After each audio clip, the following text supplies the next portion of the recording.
दोस्तों सब्सक्राइब कीजिए all hit exam channel को और बेल आइकन को प्रेस कीजिए जिससे आने वाली वीडियो की नोटिफिकेशन आपको सबसे पहले और लगातार मिलती रहे। दोस्तों बहुत बहुत स्वागत है एक बार फिर से आप सभी का हमारे इस चैनल में जिसका नाम है ऑल हिट एग्जाम। और दोस्तों आज का हम लोगों का ये जो वीडियो होगा ये वीडियो होगा आपका बाल विकास और शिक्षा शास्त्र का दोस्तों, अर्थात CDP का दोस्तों। CDP दोस्तों बेहद इंपॉर्टेंट सब्जेक्ट है और इस सब्जेक्ट में आप बेहतरीन तरीके से बहुत ही जबरदस्त नंबर प्राप्त कर सकते हैं, अर्थात 30 में 30 नंबर आप प्राप्त कर सकते हैं। बस थोड़ी सी अगर आप ध्यान दे दें, कंसंट्रेट कर दें तो दोस्तों बिना किसी देरी के स्टार्ट करते हैं बाल विकास मनोविज्ञान और बाल विकास शिक्षा शास्त्र का इस बेहतरीन सेशन को दोस्तों। और इस वीडियो में टोटल आपके 30 प्रश्न होंगे जो कि बेहद इंपॉर्टेंट होंगे आगामी 31 जनवरी 2021 की परीक्षा के लिए दोस्तों, क्योंकि समय बहुत कम बचा है, मात्र केवल और केवल एक हफ्ते का समय बचा है दोस्तों। तो दोस्तों स्टार्ट करते हैं बिना किसी देरी के।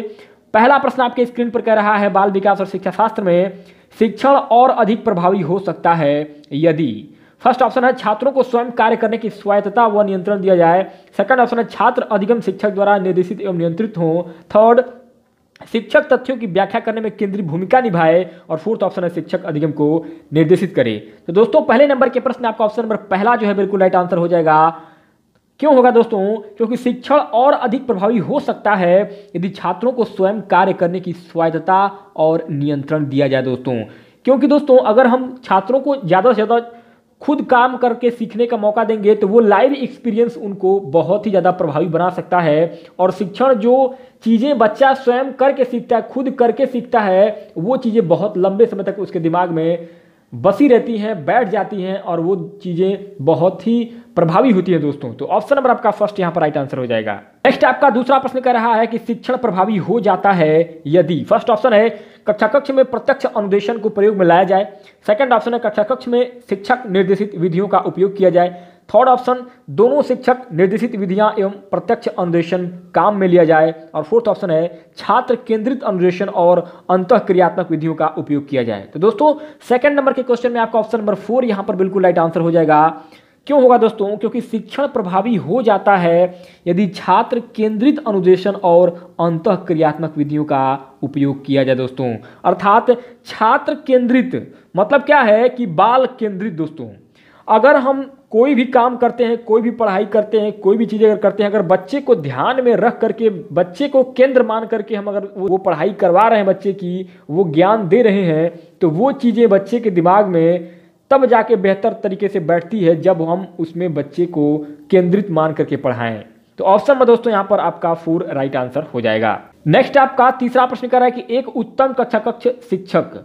फर्स्ट ऑप्शन है छात्रों की प्राकृतिक जिज्ञासा का पोषण करता है। सेकंड ऑप्शन छात्रों को पारस्परिक संवाद के लिए प्रोत्साहित करता है। थर्ड, छात्रों को वास्तविक वैश्विक परिस्थितियों में सम्मिलित करता है। और फोर्थ ऑप्शन है उपयुक्त सभी। तो दोस्तों तीसरे नंबर के इस प्रश्न में आपका ऑप्शन नंबर चौथा उपयुक्त सभी दोस्तों आपका राइट और करेक्ट आंसर हो जाएगा दोस्तों। क्योंकि एक उत्तम कक्षा कक्ष शिक्षक छात्रों की प्राकृतिक जिज्ञासा का पोषण भी करता है, छात्रों को पारस्परिक संवाद के लिए प्रोत्साहित भी करता है और छात्रों को वास्तविक वैश्विक परिस्थितियों में सम्मिलित भी करता है। तो ऑप्शन नंबर चौथा आपका सभी यहां पर राइट और करेक्ट आंसर हो जाएगा। नेक्स्ट दोस्तों चौथा प्रश्न कह रहा है कि सृजनात्मकता की विशेषता होती है। फर्स्ट ऑप्शन है मौलिकता, सेकंड प्रभावशीलता, थर्ड लचीलापन और फोर्थ ये सभी। तो दोस्तों चौथे नंबर के इस प्रश्न में आपका ऑप्शन नंबर चौथा ये सभी दोस्तों आपका राइट आंसर हो जाएगा दोस्तों। अर्थात सृजनात्मकता की विशेषता मौलिकता भी होती है, प्रभावशीलता भी होती है, लचीलापन भी होता है। इसलिए दोस्तों आपका ऑप्शन नंबर चौथा यहाँ पर ये सभी आपका बिल्कुल करेक्ट और राइट आंसर हो जाएगा दोस्तों। नेक्स्ट आपका पांचवा प्रश्न कह रहा है कि सामान्यतः छात्रों में पठन पाठन के लिए निम्नलिखित विशिष्टताएं होती हैं। फर्स्ट ऑप्शन है अधिगम में क्रियाशीलता, सेकंड छात्रों में सीखने की योग्यता, थर्ड स्वयं क्रिया करके नवीन अनुभवों द्वारा ज्ञान का निर्माण और फोर्थ है उपयुक्त सभी। तो दोस्तों 5 नंबर के इस प्रश्न में आपका ऑप्शन नंबर चौथा उपयुक्त सभी दोस्तों आपका राइट और करेक्ट आंसर हो जाएगा। और दोस्तों एक चीज मैं आप सभी को बताना चाहता हूँ दोस्तों, एक्चुअली होता क्या है सीटेट की परीक्षा में कि जहां पर अगर उपयुक्त सभी लिखा है विकल्प में, ऑप्शन में, तो मैक्सिमम चांस रहता है कि उपयुक्त सभी वाला यानी कि चौथा विकल्प ही सही होगा। हालांकि हर केस में ये संभव नहीं है। मतलब ये मान के चलिए कि अगर 100% में तकरीबन आपका 70%, 70% ये चांस रहता है कि उपयुक्त सभी वाला ही ऑप्शन यानी कि चौथा विकल्प ही सही होगा। परंतु 30% ये मान सकते हैं कि आपका 1, 2, 3 यानी कि इन विकल्पों में से कोई एक विकल्प सही होगा। परंतु मान के चलिए कि आपका 70 से 80% हम कह सकते हैं कि जहां भी अगर चारों विकल्पों में से उपयुक्त सभी दिया है तो आप 80% ये मान के चलिए कि आपका चौथा विकल्प यानी कि उपयुक्त सभी वाला ही सही होगा। तो दोस्तों बाकी आप लोग खुद समझदार हैं। तो दोस्तों इसमें ऑप्शन नंबर चौथा आपका सभी राइट आंसर हो जाएगा। क्यों होगा?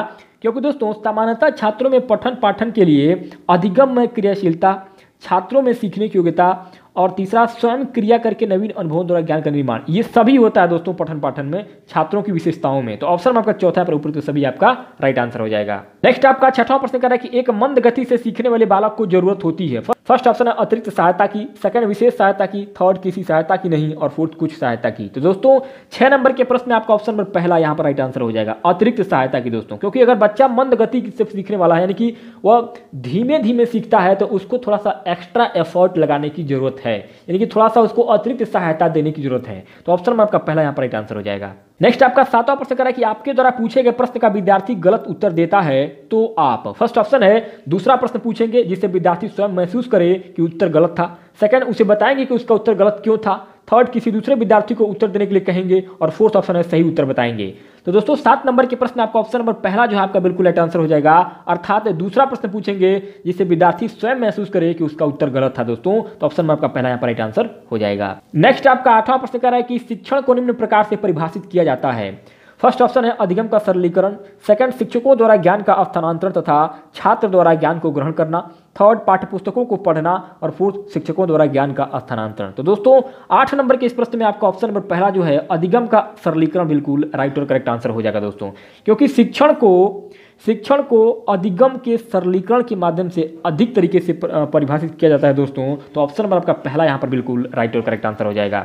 9 नंबर पर दोस्तों नेक्स्ट क्वेश्चन पूछ रहा है कि निम्नलिखित में से कौन सा स्तर शिक्षण का है।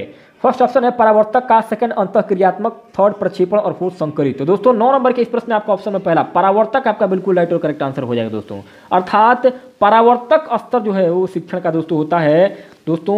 ऑप्शन में आपका पहला पर परावर्तक आपका राइट आंसर हो जाएगा। नेक्स्ट आपका 10वां प्रश्न कह रहा है कि शिक्षकों को निम्नलिखित शिक्षण विधियों को अभ्यास में लाना चाहिए। फर्स्ट ऑप्शन है भाषण विधि, सेकंड अंतःक्रियात्मक विधियां, थर्ड वर्णनात्मक, और फोर्थ उपयुक्त में से कोई नहीं।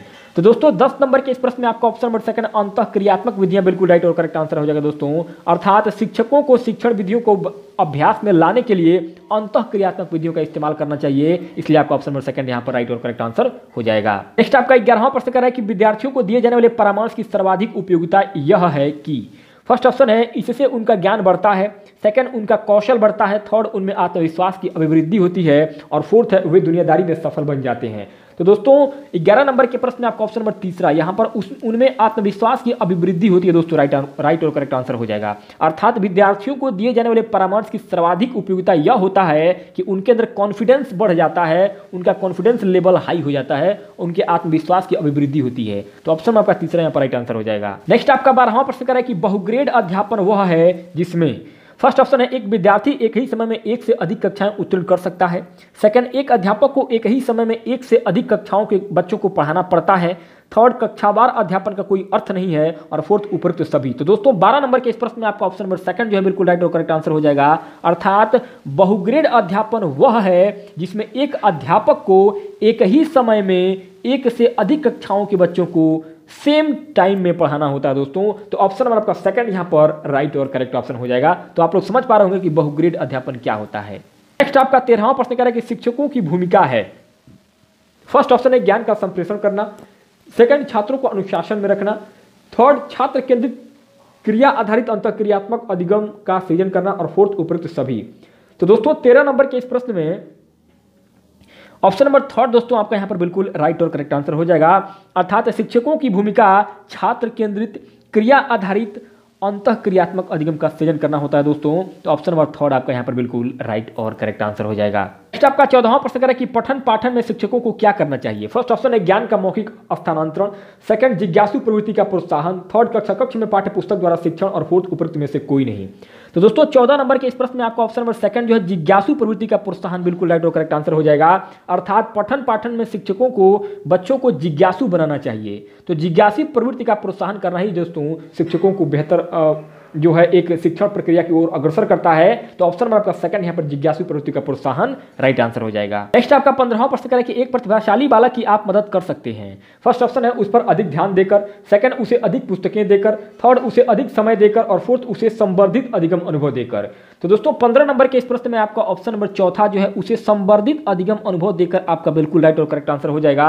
अर्थात एक प्रतिभाशाली बालक की आप इस प्रकार से मदद कर सकते हैं। संवर्धित अधिगम अनुभव का मतलब क्या होता है कि एक कुछ ऐसी बातें, कुछ ऐसे संवर्धित अधिगम, जैसे कि वो बच्चा अन्य बच्चों से थोड़ा सा तेज है सीखने में, उसी को प्रतिभाशाली कहा जाता है, आप सभी जानते हैं। तो प्रतिभाशाली बालक को थोड़ा सा हम ऐसे चीजों का अनुभव कराएंगे जो कि उसे और प्रगति की ओर ले जाए। तो दोस्तों ऑप्शन में आपका चौथा यहां पर बिल्कुल राइट आंसर हो जाएगा। नेक्स्ट आपका 16वां प्रश्न कर रहा है कि प्रोफेसर जीन पियाजे के अनुसार 0 से 14 वर्ष आयु वर्ग के बालक का मानसिक विकास 4 अवस्थाओं में होता है। इसमें 7 से 14 वर्ष आयु वर्ग के विकास की अवस्था को क्या कहते हैं? फर्स्ट ऑप्शन है संवेदनात्मक बुद्धि विकास अवस्था, सेकंड पूर्व संकार्य अवस्था, थर्ड मूर्त संकार्य अवस्था और फोर्थ औपचारिक संकार्य अवस्था। तो दोस्तों 16 नंबर के इस प्रश्न में आपका राइट और करेक्ट ऑप्शन हो जाएगा मेरे मित्रों ऑप्शन नंबर आपका थर्ड, मूर्त संकार्य अवस्था। अर्थात जीन पियाजे के अनुसार 0 से 14 वर्ष आयु वर्ग के बालक का मानसिक विकास 4 अवस्थाओं में होता ही है और इसमें 7 से 14 वर्ष आयु वर्ग के विकास की अवस्था को मूर्त संक्रिया अवस्था कहते हैं। ऑप्शन नंबर आपका थर्ड यहां पर बिल्कुल राइट और करेक्ट आंसर हो जाएगा। नेक्स्ट आपका 17वां प्रश्न कर रहा है कि एक अध्यापक के रूप में आप उन विद्यार्थियों से किस प्रकार निपटेंगे जो कक्षा की पिछली सीटों पर बैठकर आपस में बातें कर रहे हैं? फर्स्ट ऑप्शन है उनकी उपेक्षा करके, सेकंड उन्हें चुप रहने के लिए कहेंगे अथवा कक्षा से बाहर जाने को कहेंगे, तीसरा है उन्हें कक्षा से बाहर कर देंगे और फोर्थ उनसे पूछेंगे कि वे ध्यान क्यों नहीं दे रहे हैं। तो दोस्तों 17 नंबर के इस प्रश्न में आपका ऑप्शन नंबर चौथा जो बिल्कुल है वो आपका राइट और करेक्ट आंसर हो जाएगा। अर्थात हम बच्चे से जानने की कोशिश करेंगे कि आखिर वो पीछे बैठकर बातें क्यों कर रहा है और उनसे पूछेंगे कि वो ध्यान आखिर क्यों नहीं दे रहे हैं, क्या दिक्कतें हैं, क्या परेशानी है, क्यों क्या समस्या हो रही है उनके साथ कि आखिर में वो बीच में बातचीत कर रहे हैं और पढ़ाई में मन नहीं लगा रहे हैं। दोस्तों तो ऑप्शन आपका चौथा यहाँ पर बिल्कुल राइट आंसर हो जाएगा। नेक्स्ट आपका 18वां प्रश्न कर रहा है कि एक बालक के व्यक्तित्व के मापन की सर्वाधिक वस्तुनिष्ठ विधि है। फर्स्ट ऑप्शन है प्रक्षेपी विधि, सेकंड साक्षात्कार विधि, थर्ड प्रश्नावली विधि और फोर्थ है आपका समाजमिति विधि। तो दोस्तों 18 नंबर के इस प्रश्न में आपका ऑप्शन नंबर चौथा समाजमिति विधि आपका दोस्तों राइट और करेक्ट आंसर हो जाएगा। अर्थात एक बालक के व्यक्तित्व के मापन की सर्वाधिक वस्तुनिष्ठ विधि जो होती है वो समाजमिति होती है। दोस्तों समाजमिति विधि ऑप्शन नंबर 4 आपका यहाँ पर करेक्ट और राइट आंसर हो जाएगा। नेक्स्ट आपका 19वां प्रश्न कर रहा है कि भारत में शिक्षा प्रणाली फर्स्ट ऑप्शन है छात्रों को जीवन के लिए तैयार करती है, सेकंड रोजगार के लिए तैयार करती है, थर्ड व्यावसायिक विषयों के लिए तैयार करती है और फोर्थ परीक्षा के लिए तैयार करती है। तो दोस्तों 19 नंबर के इस प्रश्न में आपका ऑप्शन नंबर चौथा जो है परीक्षा के लिए तैयार करती है बिल्कुल राइट आंसर हो जाएगा। दोस्तों अर्थात भारत में सही बात है, भारत की जो शिक्षा प्रणाली है वो मैक्सिमम परीक्षा के लिए तैयार ही करती है, क्योंकि छात्रों के जीवन के लिए तैयार करना भारत में शिक्षा प्रणाली जो है वो लगभग कम होता है। रोजगार के लिए भी शिक्षा भारत में कम है, व्यावसायिक विषयों के लिए जो है वो शिक्षा प्रणाली जो है वो कम है, परंतु भारत में जो शिक्षा प्रणाली है वो केवल परीक्षा देखती है, यानी कि काबिलियत नहीं देखती है, ये देखती है कि बच्चा कितना नंबर कितना परसेंटेज लेकर के आया है।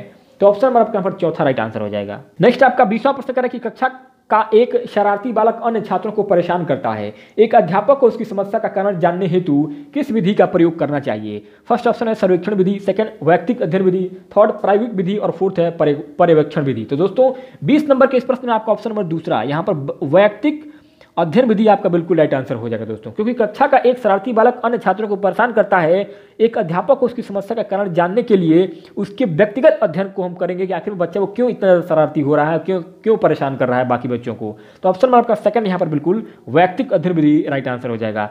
नेक्स्ट आपका 21वां प्रश्न है कि मौखिक मार्गदर्शन कम प्रभावी है। फर्स्ट ऑप्शन है प्रत्ययों के शिक्षण में, सेकंड कौशल के शिक्षण में, थर्ड तथ्यों के शिक्षण में और फोर्थ उपयुक्त में से कोई नहीं। तो दोस्तों 21 नंबर के इस प्रश्न में आपका ऑप्शन नंबर सेकंड जो है कौशल के शिक्षण में बिल्कुल राइट और करेक्ट आंसर हो जाएगा। अर्थात मौखिक मार्गदर्शन कम प्रभावी इसलिए होता है क्योंकि वो कौशल के शिक्षण में जो होता है वो कम प्रभावी होता है। तो ऑप्शन नंबर सेकंड आपका यहाँ पर राइट आंसर हो जाएगा। नेक्स्ट आपका 22वां प्रश्न है कि एक भावात्मक रूप से संतुलित छात्र फर्स्ट ऑप्शन है कक्षा कक्ष में अपने सहपाठियों से मैत्रीपूर्ण सहसंबंध रखता है, सेकंड कक्षा कक्ष में अपने सहपाठियों से प्रभावी अंतःक्रिया नहीं करता, थर्ड वह नवीन विचारों में कोई योगदान नहीं देता और फोर्थ सहपाठियों द्वारा दिए गए विचारों का सम्मान नहीं करता। तो दोस्तों 22 नंबर के इस बेहतरीन प्रश्न में आपका ऑप्शन नंबर पहला यहां पर बिल्कुल राइट और करेक्ट आंसर हो जाएगा। अर्थात एक भावात्मक रूप से संतुलित छात्र कक्षा कक्ष में अपने सहपाठियों से हमेशा मैत्रीपूर्ण सहसंबंध रखता है, अर्थात वह खुद भी खुश रहता है और दूसरों को भी खुश रखता है। तो दोस्तों ऑप्शन नंबर आपका पहला यहां पर बिल्कुल राइट आंसर हो जाएगा। नेक्स्ट आपका 23वां प्रश्न करा कि शिक्षक की भूमिका है। फर्स्ट ऑप्शन है ज्ञान का हस्तांतरण करना, सेकंड ज्ञान देना, थर्ड कौशल अर्जित करने में प्रशिक्षित करना और फोर्थ है ज्ञान निर्माण का सरलीकरण करना। तो दोस्तों 23 नंबर के इस प्रश्न में आपका ऑप्शन नंबर चौथा ज्ञान निर्माण का सरलीकरण करना बिल्कुल राइट और करेक्ट आंसर हो जाएगा। अर्थात एक शिक्षक की यह भूमिका होनी चाहिए कि किस तरीके से एकदम आसानी से, एकदम सहजता और सरलता से वो बच्चे को सिखा पा रहा है, ज्ञान का निर्माण कितनी आसानी से कर रहा है, ये एक शिक्षक की भूमिका होनी चाहिए। ऑप्शन नंबर आपका चौथा यहाँ पर राइट आंसर हो जाएगा, ज्ञान निर्माण का सरलीकरण करना। नेक्स्ट आपका 24वां प्रश्न कह रहा है कि आप कक्षा का अवधान केंद्रित कर सकते हैं। फर्स्ट ऑप्शन है उच्च स्वर में बोलकर, सेकंड श्यामपट पर लिखकर, थर्ड चित्र बनाकर और फोर्थ उद्दीपन परिवर्तन द्वारा। तो दोस्तों 24 नंबर के इस प्रश्न में आपका ऑप्शन नंबर चौथा उद्दीपन परिवर्तन द्वारा बिल्कुल राइट और करेक्ट आंसर हो जाएगा। अर्थात आप कक्षा का अवधान केंद्रित कर सकते हैं उद्दीपन के द्वारा, यानी कि बच्चों को प्रोत्साहित करके, उद्दीप्त करके। दोस्तों ऑप्शन नंबर आपका यहाँ पर चौथा राइट और करेक्ट आंसर हो जाएगा। नेक्स्ट आपका 25वां प्रश्न कर रहा है कि अनुकूली एवं सकारात्मक व्यवहार के लिए छात्र में निम्न जीवन कौशल आवश्यक है। फर्स्ट ऑप्शन है प्रभावी अंतर्वैयक्तिक संप्रेषण, सेकंड निर्णय लेने की योग्यता, थर्ड भावनाओं और तनाव के साथ सामंजस्य और फोर्थ उपरोक्त सभी। तो दोस्तों 25 नंबर के इस प्रश्न में आपका ऑप्शन नंबर चौथा उपरोक्त सभी आपका यहाँ पर बिल्कुल राइट और करेक्ट आंसर हो जाएगा। अर्थात अनुकूली एवं सकारात्मक व्यवहार के लिए छात्र में निम्न जीवन कौशल आवश्यक होता है, प्रभावी अंतर्वैयक्तिक संप्रेषण का, निर्णय लेने की योग्यता का और भावनाओं और तनाव के साथ सामंजस्य स्थापित करने का। दोस्तों तो ऑप्शन नंबर चौथा आपका उपयुक्त सभी यहाँ पर राइट और करेक्ट आंसर हो जाएगा। नेक्स्ट आपका 26वां प्रश्न है कि यदि एक विद्यार्थी कोई प्रश्न पूछता है जिसका उत्तर आपके पास नहीं है, आप क्या करेंगे? आप फर्स्ट ऑप्शन है छात्रों से कहेंगे कि उसका प्रश्न बेतुका है, सेकंड टालने का प्रयास करेंगे, थर्ड प्रश्न का जवाब ढूंढेंगे और अगले दिन उसे बताएंगे और फोर्थ छात्र को अनावश्यक प्रश्न पूछने के लिए झिड़क देंगे। तो दोस्तों 26 नंबर के इस प्रश्न आपका ऑप्शन नंबर तीसरा यहाँ पर बिल्कुल राइट और करेक्ट आंसर हो जाएगा। अर्थात प्रश्न का जवाब ढूंढेंगे और अगले दिन उसे बताएंगे। दोस्तों आपका राइट और करेक्ट आंसर हो जाएगा। नेक्स्ट आपका 27वां प्रश्न कर रहा है कि एक चिंतनशील शिक्षक कक्षा कक्ष में ऐसी परिस्थितियां उत्पन्न करता है कि छात्र, फर्स्ट ऑप्शन है भाषण सुन सके, सेकंड कक्षा कक्ष में शिक्षक के भाषण के नोट्स ले सके, थर्ड कक्षा कक्ष में अनुशासन बनाए रखे और फोर्थ छात्रों और शिक्षक में पारस्परिक अंतःक्रिया को प्रोत्साहन मिले। तो दोस्तों 27 नंबर के इस प्रश्न में आपका ऑप्शन नंबर चौथा छात्रों और शिक्षक में पारस्परिक अंतःक्रिया को प्रोत्साहन मिले बिल्कुल राइट और करेक्ट आंसर हो जाएगा। अर्थात एक चिंतनशील शिक्षक कक्षा कक्ष में ऐसी कंडीशन बनाए, ऐसी परिस्थिति उत्पन्न करे कि छात्र के साथ साथ छात्रों और शिक्षकों दोनों में पारस्परिक अंतःक्रिया को ज़्यादा से ज़्यादा प्रोत्साहन मिले। तो दोस्तों ऑप्शन आपका चौथा यहाँ पर बिल्कुल राइट और करेक्ट आंसर हो जाएगा। नेक्स्ट आपका 28वां प्रश्न है कि शिक्षा का उद्देश्य होना चाहिए। फर्स्ट ऑप्शन है विद्यार्थियों में व्यावसायिक कौशल का विकास करना, सेकंड विद्यार्थियों में सामाजिक चेतना का विकास करना, थर्ड विद्यार्थियों को परीक्षा के लिए तैयार करना और फोर्थ विद्यार्थियों को व्यवहारिक जीवन के लिए तैयार करना। तो दोस्तों 28 नंबर के इस प्रश्न में आपका ऑप्शन नंबर चौथा विद्यार्थियों को व्यवहारिक जीवन के लिए तैयार करना आपका बिल्कुल राइट और करेक्ट आंसर हो जाएगा। अर्थात शिक्षा का उद्देश्य ये होना चाहिए कि विद्यार्थियों को उनके व्यवहारिक जीवन जीने के लिए तैयार किया जाए, क्योंकि समाज में व्यवहार ही काम आता है। तो ऑप्शन आपका चौथा यहाँ पर बिल्कुल राइट आंसर हो जाएगा। नेक्स्ट आपका 29वां प्रश्न करा कि एक छात्र को मार्गदर्शन देने के लिए एक अध्यापक को जानना अत्यंत आवश्यक है। फर्स्ट ऑप्शन है अधिगम की कठिनाई को, सेकंड उसके व्यक्तित्व को, थर्ड उसके घर के वातावरण को और फोर्थ उपयुक्त सभी। तो दोस्तों 29 नंबर के प्रश्न आपका ऑप्शन नंबर चौथा उपयुक्त सभी आपका यहाँ पर बिल्कुल राइट और करेक्ट आंसर हो जाएगा। अर्थात एक छात्र को मार्गदर्शन देने के लिए एक अध्यापक को जानना ये अति आवश्यक है कि अधिगम की कठिनाई क्या है, उसके व्यक्तित्व को और उसके घर के वातावरण को, इन सभी चीज़ों को जान पाएगा अगर एक अध्यापक, तभी एक छात्र को वो अधिक तरीके से, अधिक प्रभावी तरीके से मार्गदर्शन कर सकता है। तो ऑप्शन आपका चौथा पर उपयुक्त सभी आपका राइट और करेक्ट आंसर हो जाएगा। नेक्स्ट दोस्तों आपका 30 नंबर पर आखिरी प्रश्नों का इस वीडियो में बाल विकास मनोविज्ञान की क्लास में निम्नलिखित में से कौन शिक्षा मनोविज्ञान की प्रकृति है? फर्स्ट ऑप्शन है कला, सेकंड विज्ञान, थर्ड विद्यात्मक विज्ञान और फोर्थ उपयुक्त में से कोई नहीं। तो दोस्तों 30 नंबर के इस आखिरी प्रश्न आपका ऑप्शन नंबर तीसरा विद्यात्मक विज्ञान आपका बिल्कुल राइट और करेक्ट आंसर हो जाएगा। दोस्तों अर्थात शिक्षा मनोविज्ञान की प्रकृति विद्यात्मक विज्ञान होता है। ऑप्शन नंबर आपका तीसरा यहाँ पर बिल्कुल राइट और करेक्ट आंसर हो जाएगा। तो दोस्तों इस प्रकार से सीडीपी बाल विकास मनोविज्ञान के इस बेहतरीन सेशन में टोटल 30 प्रश्नों को हम लोगों ने शामिल किया था और ये टॉप 30 क्वेश्चन थे दोस्तों, जो कि आपके आगामी सीटेट 2021 की परीक्षा के लिए, जो कि 31 जनवरी को होने वाला है, उसके लिए बहुत मददगार होंगे, बहुत हेल्पफुल होंगे। दोस्तों अगर ये वीडियो अच्छा लगा हो तो वीडियो को लाइक कीजिएगा, चैनल पर पहली बार आए हो तो सब्सक्राइब कीजिएगा दोस्तों, क्योंकि हमारे इस ऑल हिट एग्जाम चैनल पर आपका सीटेट, यूपीटेट, एमपीटेट, पीएसटेट, रीट सभी प्रकार के टेट परीक्षाओं की तैयारी हिंदी भाषा में लगातार लाइव क्लासेज और प्रीमियर के माध्यम से कराया जा रहा है दोस्तों। तो बहुत बहुत धन्यवाद हमारे साथ बने रहने के लिए आप सभी का।